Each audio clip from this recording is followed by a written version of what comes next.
আজকে একদম সহজ উপায়ে ঘরে বসে রেস্টুরেন্টের মতো পিৎজা বানাবো, যার জন্য আমার লাগছে হাফ কাপ কুসুম গরম পানি। এর মধ্যে আমি 1 টেবিল চামচ ইস্ট আর 1 টেবিল চামচ চিনি দিয়ে একটু ভালো করে মিক্স করে নিয়েছি।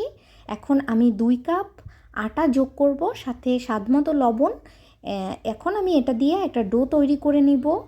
আমি ভালোভাবে সময় নিয়ে 4 থেকে 5 মিনিট এটা মধ্যে আঠালো একটা ডো বানাবো। এর মধ্যে আমি সামান্য কিছু তেল যোগ করব যাতে ডোটা আরেকটু সফট হয়। এই পর্যায়ে আমি এটা ভালো করে মিক্স করে নর্মালি এটা 1 ঘন্টার মতো রেস্টে দিতে হয় যাতে ডোটা ফুলে ওঠে, কিন্তু আমার হাতে সময় ছিল না দেখে আমি 10 মিনিটের মতো রেস্টে দিয়েছি। অন্যদিকে আমার মেয়োনিজ বানাতে হবে, তার জন্য আমি 2টা ডিম হালকা নরমভাবে পোস্ট করে নিয়েছি। এখন এই 2টা আমি একটা পাত্রে তুলে রাখছি।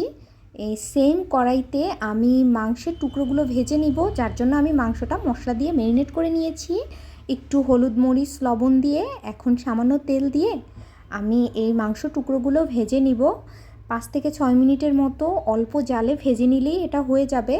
আমার এটা ভাজা চলছে, এদিকে আমি মেয়োনিজটা তৈরি করে নিই, যার জন্য আমি গুঁড়ো দুধ নিয়েছি 2 টেবিল চামচ, 1 টেবিল চামচ চিনি, সামান্য গোলমরিচের গুঁড়া আর একটু টমেটো সস।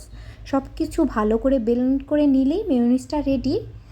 মাংসটাও আমার হয়ে গিয়েছে। এখন আমি যে ডোটা রেখেছিলাম এটা থেকে আমি অর্ধেক পরিমাণ নিয়ে একটা গোল রুটি আকারে একটু মোটা করে বেলে নিয়েছি।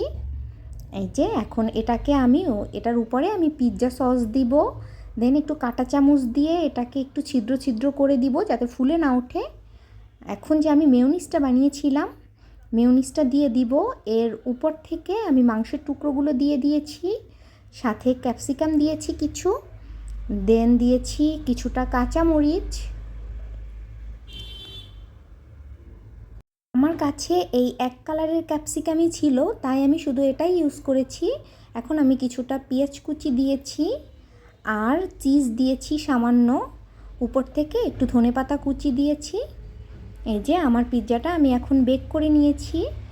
পিৎজাটা রেডি হয়ে গেল। ধন্যবাদ সকলকে।